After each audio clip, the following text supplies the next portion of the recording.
در زمانهای بسا قدیم جوانی بود که علم خداشناسی را از عالم تعلیم گرفته مردم را به پرستش خداوند یکتا دعوت میکرد. سعی و تلاش سبب گردید و اهل آن دهه به خدا ایمان آوردند.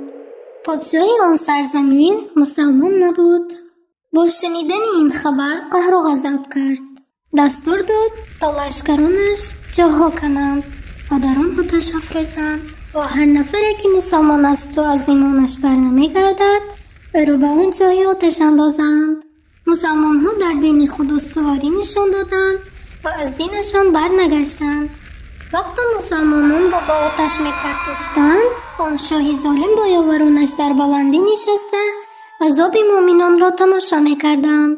خداوند فرموده است: إن الذين فتنوا المؤمنين والمؤمنات ثم لم يتوبوا فلهم عذاب جهنم ولهم عذاب الحریق. یعنی آن ظالمان اگر توبه نکرده بمیرند هم در دنیا به هلاکت رهبر خواهند شد و هم در آخرت آنان را عذابی دردناک انتظار است. حال آن مؤمنان چه می شود؟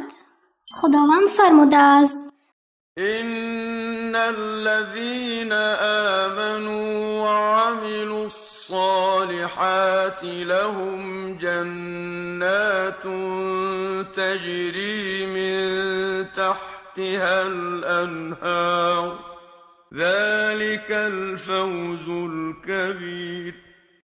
دست را یکنم اگر نام سوره را که این قصه در آن ذکر شده است دانید در سری نوار